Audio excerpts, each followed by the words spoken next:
বুরুজিন মুশাইয়াদাম।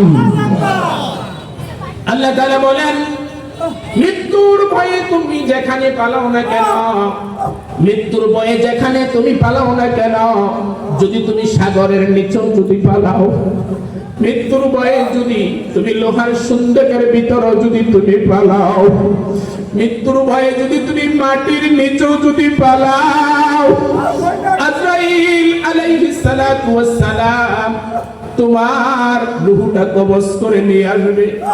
আজরাইল আলাইহিস সালাতু ওয়াস সালাম তোমার রূহটা আল্লাহর হুকুম মোতাবেক কবজ করে নিয়ে আসবে। তাহলে দুনিয়ার মুসলমান, আমি যদি মৃত্যুর ভয়ে সাগরের নিচে পালাই, বাঁচার কোনো ক্ষমতা? আমি যদি মৃত্যুর ভয়ে পাহাড়ের নিচেও যদি পালাই, বাঁচাইবার কোনো ক্ষমতা? মৃত্যু থেকে আমাকে আমার বাবাও বাঁচাতে পারবে না, মৃত্যু থেকে আমার মা আমাকে বাঁচাইতে পারবে না, মৃত্যু থেকে আমাকে আমার আত্মীয় স্বজন আমাকে বাঁচাইতে পারবে না। কারণ আমার নবীকে না বানাইলে দুনিয়ার জমিনে কোনো কিছু বানাইতো না। ওই নবী যখন দুনিয়ার জমিন থেকে চলে যেতে হয়েছে, ওই নবী যখন দুনিয়ার জমিনে থাকতে পারে না, আদম আলাইহিস সালাতু ওয়াস সালাম থেকে শুরু করিয়া আমাদের নবী মুহাম্মদুর রাসূলুল্লাহ সাল্লাল্লাহু আলাইহি ওয়াসাল্লাম পর্যন্ত কেউ তো মৃত্যু থেকে বাঁচতে পারেন? আমি আর আপনিও তো মৃত্যু থেকে বাঁচতে পারবো না। ও দুনিয়ার মুসলমান ইমানদার, শুধু তাই নয়, মৃত্যু থেকে আজরাইল আলাইহিস সালাতু ওয়াস সালাম বাঁচতে পারবেন। দুনিয়ার মুসলমান শুনে নাও, আজরাইল আলাইহিস সালাতু ওয়াস সালাম দুনিয়ার জমিনে থাকতে পারবে না। দুনিয়ার সকল মানুষ যখন মৃত্যুর মুখে পতিত হয়ে যাবে, মৃত্যুর মুখে যখন দুনিয়ার মানুষ পড়ে যাবে, তখন আজরাইল আলাইহিস সালাতু ওয়াস সালামকে জিজ্ঞাসা করা হবে, ও আজরাইল, এখন আর কে বাকি আছে? আজরাইল আলাইহিস সালাতু ওয়াস সালাম বলবেন, জিবরাইল আলাইহিস সালাতু ওয়াস সালাম বাকি আছে। আল্লাহু আকবার। ও দুনিয়ার মুসলমান ইমানদার, আজরাইল বলবেন, মিকাইল বাকি আছে, ইসরাফিল বাকি আছে, আর আমি আজরাইল বাকি আছে, আর কেউ বাকি নাই। তখন আজরাইল আলাইহিস সালাতু ওয়াস সালামকে আমার আল্লাহ ওয়াদা করবেন, ও আজরাইল, তুমি যাও যাও মিকাইলের জানটা কবজ করে আনো। আল্লাহু আকবার। আজরাইল আলাইহিস সালাতু ওয়াস সালাম চলে যাবেন মিকাইলের জান কবজ করার জন্য। তারপরে জিজ্ঞাসা করা হবে, আর কারা বাকি আছে? তখন বলবে, ইসরাফিল বাকি আছে। কই, চলে যাও, ইসরাফিলের রূহটা তুমি কবজ করে নিয়ে আসা। তারপরে আমার আল্লাহ তাআলা জিজ্ঞাসা করবেন, ও আজরাইল, আর কারা বাকি আছে? আজরাইল দেখে দেখে বলবেন, আল্লাহ,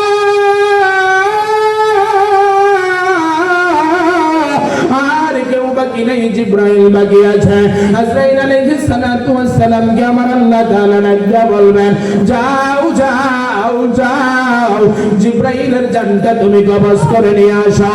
ও দুনিয়ার মুসলমান ইমানদার, আজরাইল আলাইহিস সালাতু ওয়াস সালাম যখন জিবরাইল আলাইহিস সালাতু ওয়াস সালামের জান কবজ করার জন্য যাবে, যাওয়ার পরে সালাম প্রদান করবে, আল্লাহর পক্ষ থেকে আপনাকে সালাম দেওয়া হয়েছে। আল্লাহু আকবার। আল্লাহর পক্ষ থেকে আপনাকে সালাম দেওয়া হয়েছে। ও দুনিয়ার মুসলমান, জিবরাইল আলাইহিস সালাতু ওয়াস সালামকে যখন আজরাইল আলাইহিস সালাতু ওয়াস সালাম সালাম দিবে, তখন সাথে সাথে আজরাইল আলাইহিস সালাতু ওয়াস সালাম সামনে যাওয়ার পর তখন আমার আল্লাহ তাআলা হুকুম দিবেন, হুকুম করার সাথে সাথে জিবরাইলের জানটা এভাবে কবজ হয়ে যাবে। আল্লাহু আকবার। ও দুনিয়ার মুসলমান ইমানদার, তারপরে আমার আল্লাহ জিজ্ঞাসা করবেন, ও আজরাইল, এখন আর কে বাকি আছে? আমার আল্লাহ তাআলার কাছে আজরাইল আলাইহিস সালাতু ওয়াস সালাম বলবেন, আল্লাহ, এখন তো দুনিয়ার জমিনে আর কেউ নাই, দুনিয়ার জমিনে তো কোনো মানুষ এখন নাই, এখন শুধু আমি আজরাইল বেঁচে আছি, আর তুমি আল্লাহ বেঁচে আছো। তোমার আল্লাহর তো কোনো মৃত্যু নাই, তোমার আল্লাহর তো কোনো ক্ষয় নাই, তোমার আল্লাহর তো কোনো ধ্বংস নাই, তাহলে শুধু আমি আজরাইল বাকি আছি, আর কেউ বাকি নাই। আমার আল্লাহ তাআলা সাথে সাথে ডাক দিয়ে বলবেন, কুল ইয়া মালাকাল মাউত। আল্লাহু আকবার। ও আজরাইল, তুমি কি জানো না, তুমি কি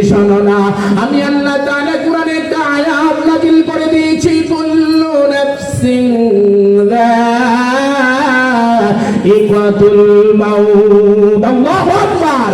ও আজরাইল, আমি আল্লাহ তো আগেই তো ঘোষণা করে দিয়েছি, দুনিয়ার জমিনে কেউ বাঁচতে পারবে না, দুনিয়ার জমিনে কোনো প্রাণী থাকবে না, কিন্তু দুনিয়ার জমিনে সৃষ্টির ভিতরে তুমি আজরাইল একজন, ঠিক কি না? ও দুনিয়ার মুসলমান ইমানদার, আজরাইল আলাইহিস সালাতু ওয়াস সালাম কে আমার আল্লাহ ওয়াদা করবেন, তুমি তোমার রূহটা তুমি বের করে দাও। আজরাইল আলাইহিস সালাতু ওয়াস সালাম ডেকে ডেকে বলবেন, চোখের পানি বলে বলে বলবেন, আল্লাহ আমি যদি জানতাম গো আমার রূহ আমার কবজ করা লাগবে, আমি যদি জানতাম আমার রূহ আমার কবজ করা লাগবে, আমি যদি জানতাম আমার রূহ আমার বের করা লাগবে, তাহলে তোমার কাছে মৃত্যুর দায়িত্ব থেকে আমি মাফ চাইতাম। আল্লাহু আকবার। আমার আল্লাহ তাআলা বললেন, ও আজরাইল তুমি তোমার রূহটা বের করে দাও। আজরাইল আলাইহিস সালাতু ওয়াস সালাম সাথে সাথে তার রূহটা যখন বের হয়ে যাবে, এই দুনিয়ার জমিনেও কেউ থাকবে না, আকাশের জমিনেও কেউ থাকবে না, এই দুনিয়ার জমিনের ভিতরে কোনো গাছপালা থাকবে না, তরুণতা কোনো কিছুই থাকবে না, একমাত্র রাজত্বের মালিক হবে তার নাম। আরো জোরে বলেন।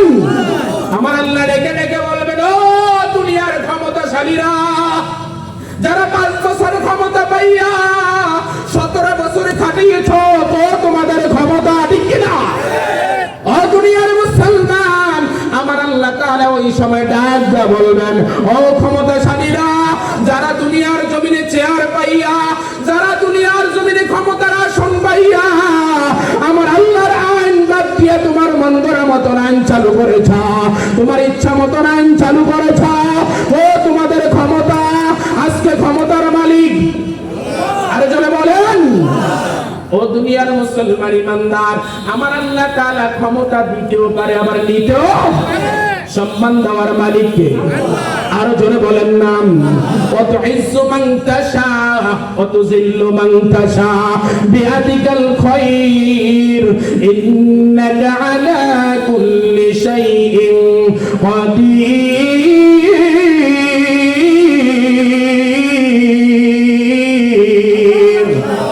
ও দুনিয়ার মুসলমান ইমানদার, ক্ষমতা দেওয়ার মালিক কে?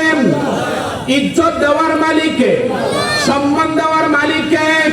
ও দুনিয়ার মুসলমান, আমার আল্লাহ যদি কোনো মানুষকে সম্মান দান করে তার ক্ষমতা লাগে? শুধু একটা উদাহরণ দিলে আপনি বুঝে যাবেন। আপনি যখন নামাজের মধ্যে দাঁড়িয়ে যান, আপনি যত বড় এমপি হন, যত বড় মন্ত্রী হন না কেন, আপনি কিন্তু ইমামের জায়গায় দাঁড়াইতে পারবেন। কিন্তু চিন্তা করে দেখেন, একজন রিক্সা ড্রাইভারের সন্তান, একজন ভ্যান চালকের সন্তান এমপির সামনে দাঁড়াইয়া নামাজ পড়ায় কিনা? হ্যাঁ দুনিয়ার মুসলমান পড়ায় কিনা? কিন্তু রিক্সা ড্রাইভারের ক্ষমতা তো নাই, রিক্সা ড্রাইভারের অর্থ তো নাই, রিক্সা ড্রাইভারের টাকাও তো নাই। ও দুনিয়ার মুসলমান লক্ষ্য করে শোনো, তাহলে বোঝা যায় আমার আল্লাহ যদি সম্মান দান করেন কিন্তু ক্ষমতা লাগেন, আবার আমার আল্লাহ যদি বেয়াজ্জতি করেন, ক্ষমতায় থাইকাও বেয়াজ্জতি করতে পারে কিনা? এই কথা বলতে হবে, পারে কিনা? আপনারা দেখেন নাই বুশকে জুতার বাড়ি খাওয়াইছেন কে? ক্ষমতায় ছিল না, ক্ষমতায় থাকা অবস্থায় বুশকে জুতার বাড়ি খাওয়াইছে, তাহলে বোঝা যায় বেয়াজ্জতির মালিক কে? আরো কথা বলতে হবে, বেয়াজ্জতির মালিক কে? দুনিয়ার মুসলমান ইমানদার, আপনি মনে করবেন না ক্ষমতায় থাকলে আমি চেয়ার পাইলে পেয়ে গেলাম, আমি অনেক কিছু হয়ে গেলাম। ফেরাউন যখন পতন হয়েছে তখন ঘুমন্ত অবস্থায় পতন হয় না, ঠিক না? ফেরাউন যখন পতন হয়েছে ঘুমন্ত অবস্থা হয় না, সজাগ অবস্থায় হয়েছে। ফেরাউন যখন পতন হয়েছে তখন ক্ষমতা ছাইরা পতন হয় নাই, ক্ষমতায় থাকা অবস্থায় পতন হয়েছে। ফেরাউন যখন পতন হয়েছে তখন সৈন্য বন্য তার যত চেলা পেলা আছে সবই ক্ষমতায় ছিল, কিন্তু ফেরাউনকে ক্ষমতায় রাখতে পারেন ও দুনিয়ার মুসলমান, আমার আল্লাহ যদি কোনো মানুষকে ক্ষমতা থেকে নামাইয়া দেয়, তখন সেনাবাহিনী তাকে ক্ষমতায় রাখতে পারেন, পুলিশ তাকে ক্ষমতায় রাখতে পারেন? কারণ আমি জবান থেকে জানতে চাই, ক্ষমতার মালিক আরো জোরে বলুন কে? এই ক্ষমতার মালিক যদি আমার আল্লাহ তাআলাকে মানি, আমরা চাই প্রত্যেকটি সেক্টরে সেক্টরে কোরআনের আইন চালু হয়ে যাক, ঠিক কি না? আমরা কোরআন দিয়ে সংসদ চালাইতে চাই, ঠিক কি না মুসলমান? আমরা কোরআন দিয়ে রাষ্ট্র চালাইতে চাই, রাজি আছো? কারা কারা রাজি? যদি হাত তুলে আল্লাহকে দেখে যাও।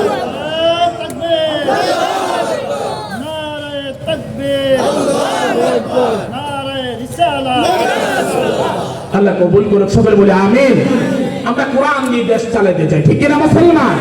আমরা কোরআন দিয়ে সংসদ চালাইতে চাই মুসলমান, ঠিক কিনা? আমরা চাই কোরআনের আইনটা এই দুনিয়ার সব জায়গায় চালু হয়ে যাক। আপনি যখন কোরআনের আইনটা যখন সংসদে চালায় দিবেন, তখন সংসদে চালানোর পরে আস্তে আস্তে করে জেলায় চলে আসবেন, জেলায় যখন চলে আসবে আস্তে আস্তে করে থানায় চলে আসবে, আস্তে আস্তে করে যখন থানায় চলে আসবে, তখন আপনার আস্তে আস্তে ইউনিয়নের মধ্যে চলে আসবে, তখন ওয়ার্ডের মধ্যে চলে আসবে, আস্তে আস্তে পরিবারের মধ্যে কোরআনের আইন চলে আসবে, ঠিক কিনা মুসলমান?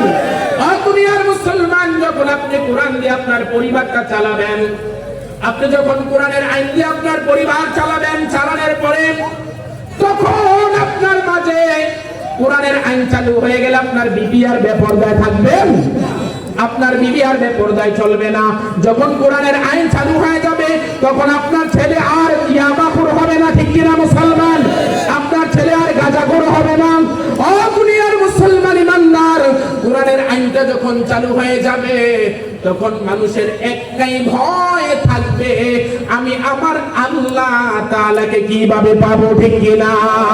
আমার আল্লাহ বলেন, ফামান তাবিআ হুদায়া ফালা খাউফুন আলাইহিম ওয়ালা হুম ইয়াহজানুন।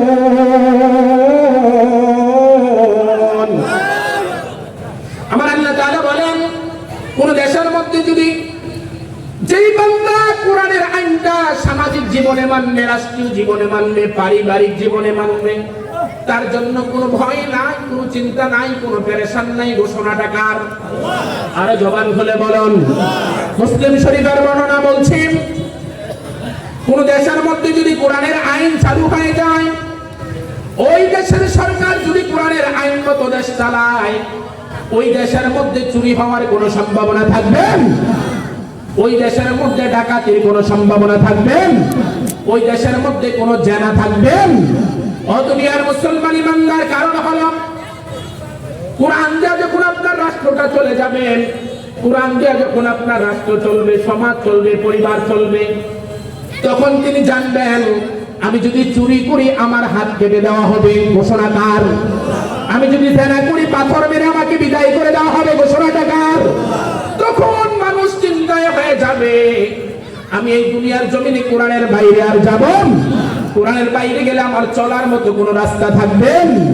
তখন মানুষের চিন্তা হয়ে যাবে, শুধু একমাত্র আমার আল্লাহ তাআলাকে কিভাবে পাবে? আমার আল্লাহ তাআলাও তো নিজে বলে দিয়েছেন, ও বান্দা, আমার আল্লাহ তাআলাকে পাওয়ার জন্য তুমি আমার কোরআন খোলো। আল্লাহু আকবার। আমার আল্লাহ তাআলা বলেন, ইয়া আইয়ুহাল্লাযীনা আমানু হাল আদুল্লুকুম আলা তিজারাতিন তুনজিকুম মিন আযাবিন আলীম।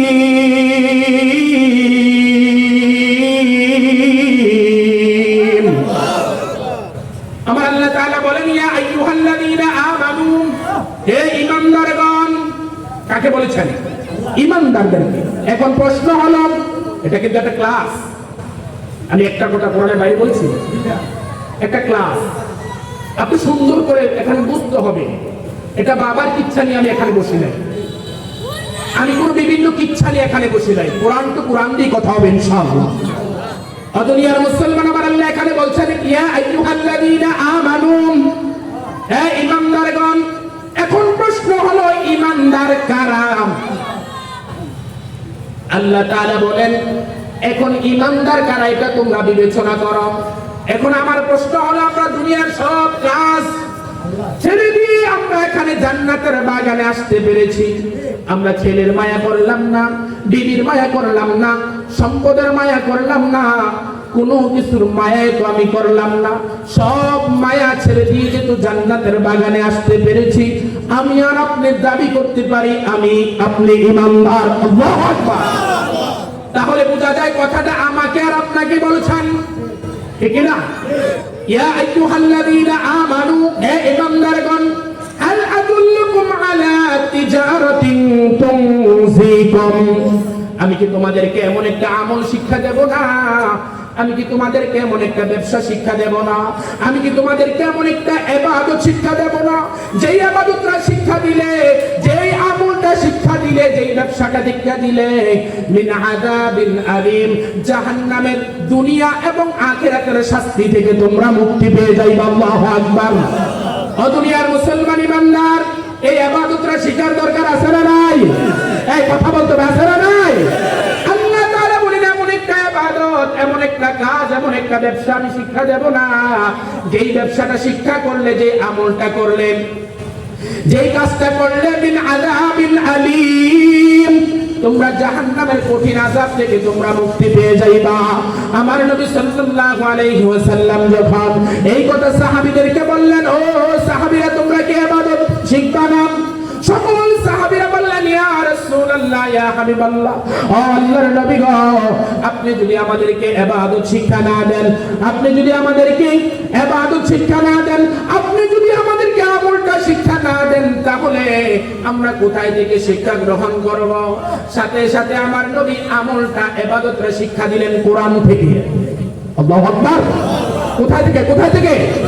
আমার আল্লাহ তাআলা বলেন, তুমিনুনা বিল্লাহি ওয়া রাসূলিহি ওয়া তুজাহিদুনা ফি সাবিলিল্লাহি বিআমওয়ালিকুম ওয়া আনফুসিকুম, যালিকুম খায়রুল লাকুম ইন কুনতুম তা'লামুন।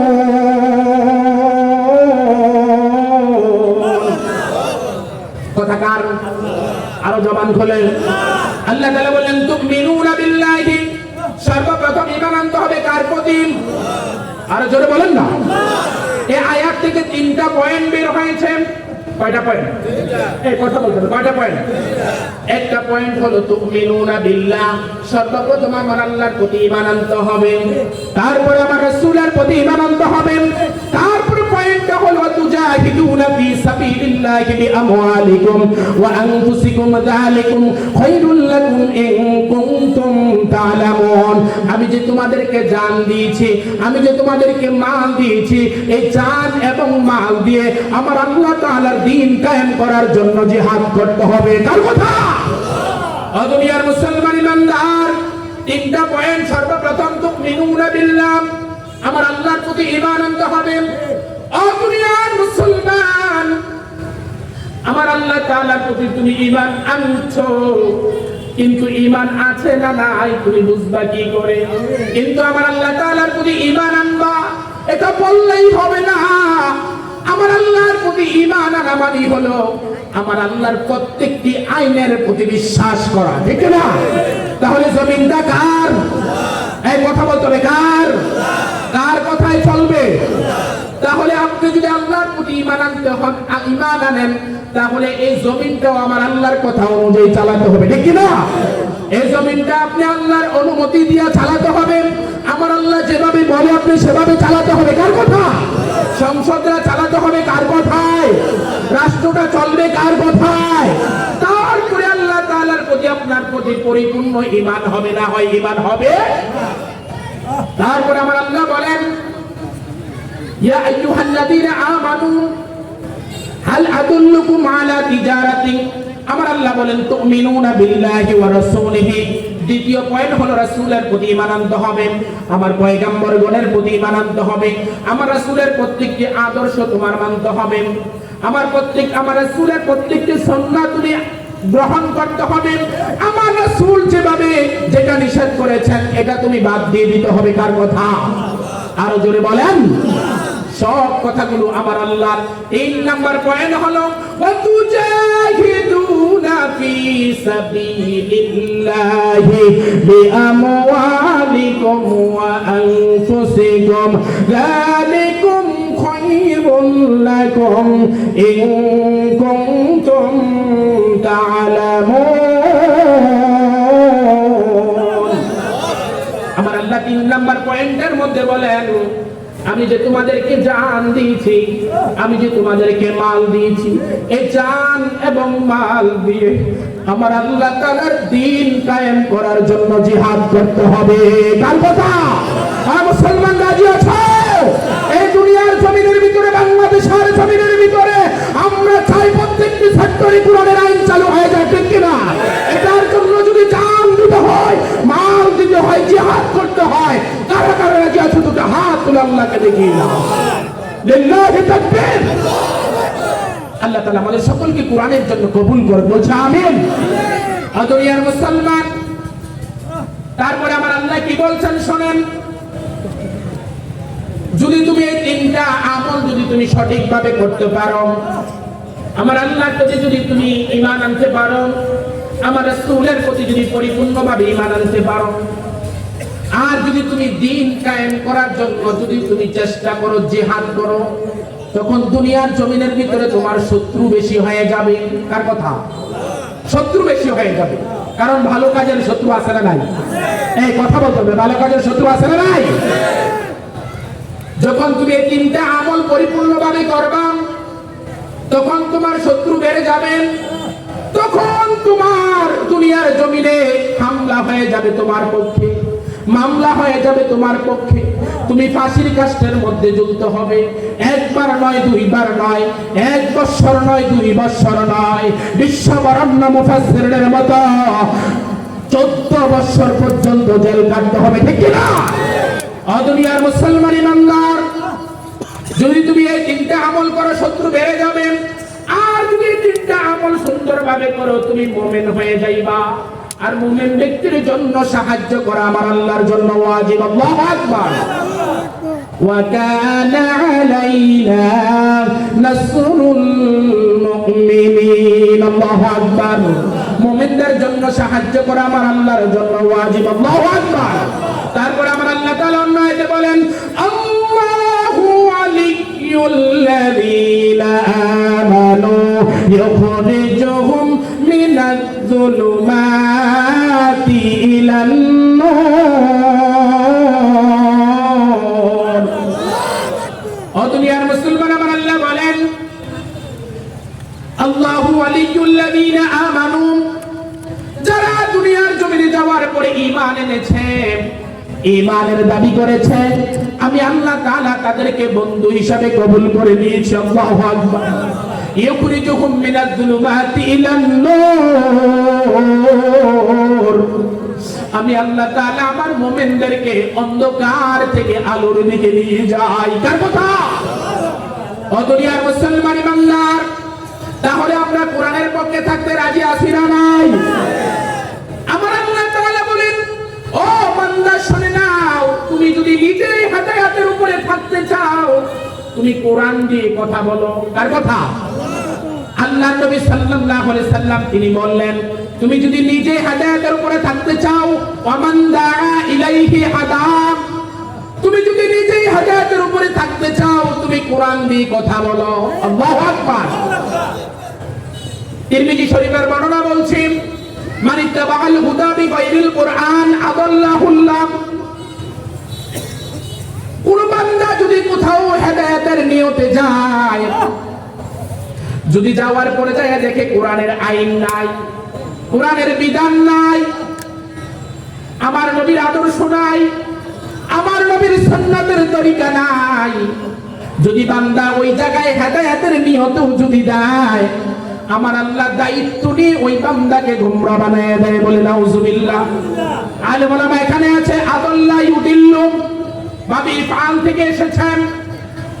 যখন বাবি ফাল থেকে কোনো শব্দ আসে, তখন এটার বাংলা অর্থ হয়ে যায়, যদি বান্দা হেদায়েতের নিয়ত যদি যায়, তাহলে যদি ওই জায়গায় যাইয়া যদি দেখে কোরআনের আইন নাই, কোরআনের বিধান নাই, আমার নবীর আদর্শ নাই, আমার নবীর সুন্নাত নাই, আমার আল্লাহ তাআলা দায়িত্ব নিয়ে ওই বান্দাকে গোমরা বানিয়ে দেয়, ঠিক কিনা? তাহলে কোরআন আছে যেখানে আমরা আছেন, এই কথা বলতে হবে, কোরআন আছে যেখানে, আরো জোরে বলেন, কোরআন আছে যেখানে। দুনিয়ার মুসলমান, এই দুনিয়ার জমিনে তাহলে আমরা যতগুলো এই দুনিয়ার জমিনে দল আছে, বিশেষ করে বাংলাদেশের জমিনে যতগুলো দল আছে আমরা মানি, কিন্তু যেই দলের মধ্যে কোরআন নাই ওই দলে আমরাও, এই কথা বলতে হবে, আমরাও। যেই দলের মধ্যে কোরআন নাই, যেই দলের মধ্যে আমার নবীর আদর্শ নাই, যেই দলের মধ্যে আমার নবীর সুন্নাত নাই, ওই দলের প্রতিষ্ঠাতা যদি আমার বাবাও হয়, ওই দলের মধ্যে আমিও। এই জন্য কোরআন আছে যেখানে আমরা আছেন, কারণ হলো কোরআনটা এই দুনিয়ার জমিনের কিতাব না, কোরআনটা আসমানি কিতাব। কার কিতাব? এই কোরআনের বাড়ি কোথায়? বাল হুয়া কুরআনুম মাজিদুন ফি লাউহিন মাহফুজ।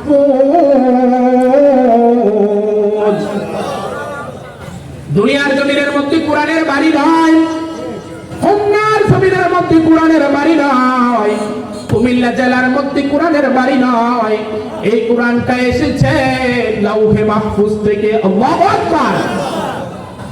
দুনিয়ার মুসলমান, কোরআনটা কেউ লিখে নাই, কোরআনের লেখক, এই কথা বলতে হবে কে? এই কোরআনটা এই দুনিয়ার জমিনের কিতাব নয়, এই কোরআনটা হলো আসমানি কিতাব। তার প্রমাণ হলো দুইটা। কয়টা? কথা বলতে হবে, কয়টা?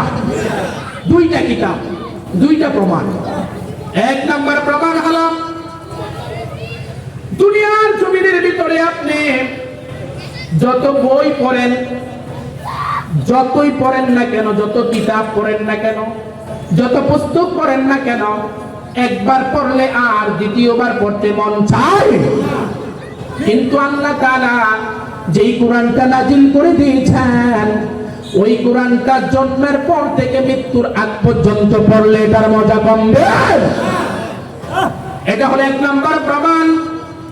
দুই নাম্বার প্রমাণ হলো দুনিয়ার জমিনের ভিতরে যত লেখক আছে, যত পুস্তকার আছে, যে যতই বই লেখক, যতই কিতাব লেখক, যত কিছুই লেখক না কেন, কিতাবের প্রথমে বলে দেয় এই কিতাবের মধ্যে যদি কোনো ভুল ধরতে পারেন ধরে দিবেন, আগামীতে সংশোধন করে দেব, ঠিক কিনা?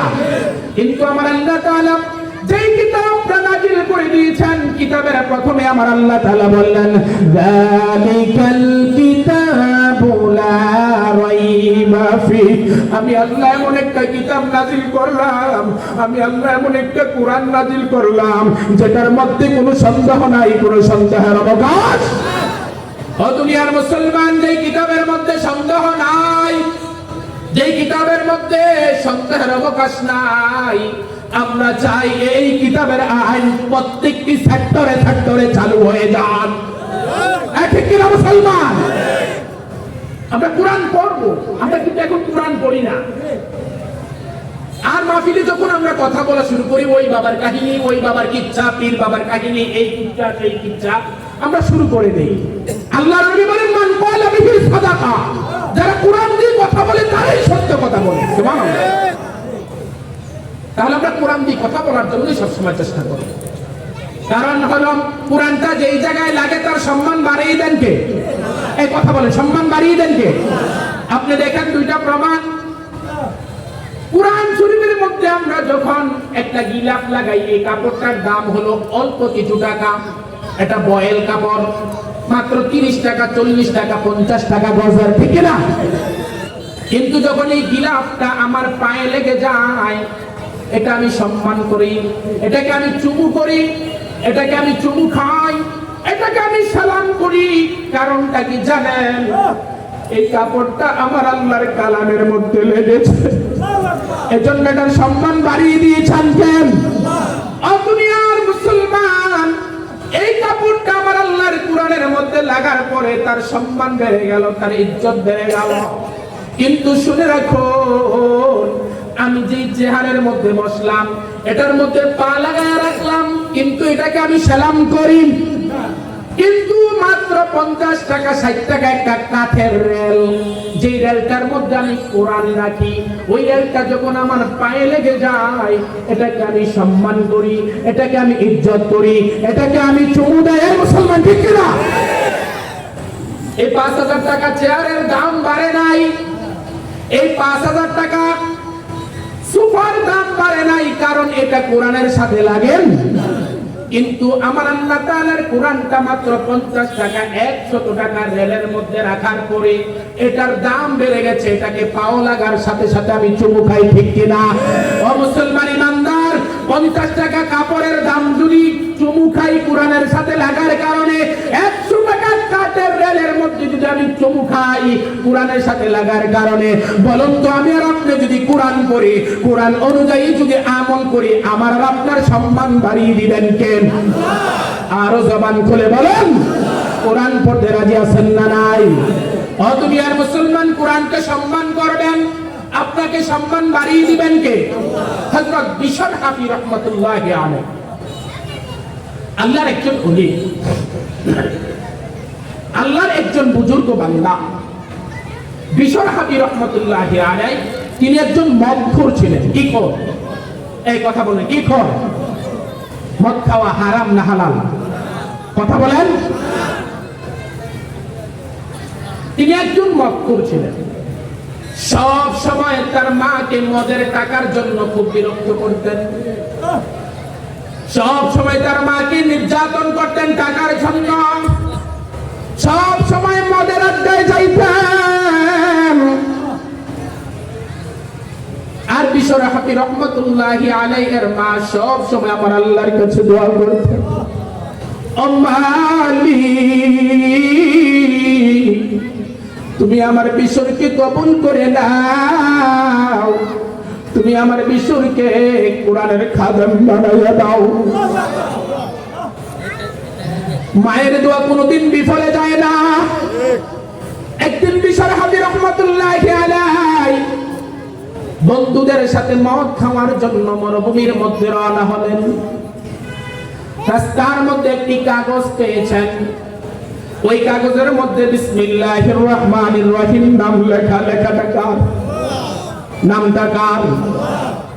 বিশর হাফি রহমতুল্লাহি আলাইহি বলেন, আমি দেখলাম ওই কাগজটা একবার এদিক থেকে সেদিকে যায়, আরেকবার এদিক থেকে সেদিকে যায়। তখন আমি কাগজটা হাতে নিলাম, হাতে নেওয়ার পরে দেখলাম আমার আল্লাহর নাম লেখা। তার কলিজার মধ্যে তার আল্লাহর ভয় ঢুকে গেল। বন্ধুদেরকে বললেন, ও বন্ধুরা, যাও যাও যাও, জীবনে তো বহুত মদ পান করেছি, জীবনে তো বহুত আড্ডা দিয়েছি, আজকে আর আমি মদ পান করব না। আল্লাহু আকবার। আমি বাড়িতে চলে যাব। কাগজটা হাতে নিলেন, হাতে নিয়ে তার মা কাছে চলে গেলেন। মার কাছে যাইয়া বললেন, ও মা, এই কাগজটা দেখো তো, এই কাগজের মধ্যে কার নাম লেখা? বিশরের মা কাগজটা খুলে দেখলেন আমার মালিকের নাম লেখা। আল্লাহু আকবার। ও দুনিয়ার মুসলমান, বিশরের মা ডাক দিয়া বলে, ও মালিক, তুমি বুঝি আমার বিশরকে কবুল করেছো? তুমি বুঝি আমার বিশরকে মঞ্জুর করেছো? তুমি বুঝি আমার বিশরকে কোরআনের জন্য কবুল করেছো? বিশরের মা ডাক দিয়া বলে, ও সন্তান, এই কাগজের মধ্যে কার নাম লেখা জানুনি? যে তোমাকে দুনিয়ার জমিনে সৃষ্টি করেছে। আল্লাহু আকবার। যে তোমাকে, যে তোমার হায়াতের মালিক, যে তোমার মৌতের মালিক, যে তোমার রিজিকের মালিক, ওই মালিকের নাম লেখা। আল্লাহু আকবার। ও দুনিয়ার মুসলমান ইমানদার, লক্ষ্য করে শোনো, ভালো করে কান লাগাইয়া শুনো। পিছনে হাবি রহমতুল্লাহি আলাইহি তার মাকে ডাক দেয়া বলেন, ও মা, তাহলে আমি এই কাগজটাকে আমি কি করতে পারি? বিশরের মা ডাক দেয়া বলে, বাবা সন্তান, আমি জানি না এই কাগজকে কত সম্মান করব, আমি জানি না এই কাগজকে তুমি কত ইজ্জত করো। মা বিশরে হাবি রহমতুল্লাহি আলাইহি তার মায়ের কথা শুনিয়া এই কাগজটাকে একবার মাথায় নেয়, আরেকবার বুকে জড়ায় ধরে, আরেকবার চুমু খায়। আল্লাহু আকবার। কিছুক্ষণ পরে একটা গায়েবী শব্দ শুনতে পেলেন। কে যেন ডাক দেয় বলে, ও বিশর, তোমার নামটা এখন আর মতকুরের জায়গায় নাই, তোমার নামটা এখন আর মতকুরের জায়গার মধ্যে নাই। তুমি কোরআনকে সম্মান করেছো, আমার আল্লাহকে সম্মান করেছো, আমার নামটা, আমার আল্লাহর নামটা তুমি ইজ্জত করেছো। আমার আল্লাহ তাআলার কোরআনের নামটার ইজ্জতের খাতিরে, আমার আল্লাহ তাআলার সম্মানের খাতিরে আমি আল্লাহ তাআলা তোমার নামটা এখন আর মতকুরের জায়গায় রাখি নাই, আমি আল্লাহ তাআলা বড় বড় ওলিদের খাতায় উঠায় দিলাম। আউলিয়ারা কার ইকবা ইখতিয়ার জাহেলারা কার দুনিয়া ইখতিয়ার মাইলে মোমেন সোয়ে মোমেন মিশাওয়াদ মাইলে কাফের সোয়ে কাফের মিশাওয়াদ। এজন্য কোরআনকে সম্মান করা দরকার আছে না নাই? কারণ এই দুনিয়ার জমিনে আমি থাকতে পারব। ও দুনিয়ার মুসলমান, আমি আলোচনাটা ধরেছিলাম, এই দুনিয়ার জমিনে আমি থাকতে পারবো না, এই দুনিয়ার জমিনে থাকার জায়গা নয়। আমি বলেছিলাম এই দুনিয়ার জমিনে আজরাইলও থাকতে পারে না, আমার নবীও থাকতে পারেন, তাহলে আমি আর আপনিও থাকতে পারবেন। আলোচনাটা মনে আছে? মনে আছে? আমরা সেই জায়গায় ফিরে যাই। ও দুনিয়ার মুসলমান, যেই জায়গা দুনিয়ার জমিনে আজরাইল থাকতে পারে নাই, আমার নবী থাকতে পারে নাই, আমিও থাকতে পারবো না, আপনিও থাকতে পারবেন না। এজন্য আল্লাহ তাআলা আমাকে আপনাকে দুনিয়ার জমিনে পাঠিয়েছেন ইবাদত করার জন্য। কার? মা খালাকুতুল জিন্না ওয়াল ইনসা ইল্লা লিয়াবুদুন। আমি দুনিয়ার জমিনে মানুষ এবং জিন পাঠিয়েছি একমাত্র আমার আল্লাহর ইবাদত করার জন্য। ঠিক কি না মুসলমান? আমার আল্লাহর দাসত্ব করার জন্য, আমার আল্লাহর গোলামি করার জন্য। তাহলে আমি দুনিয়ার জমিনের ভিতরে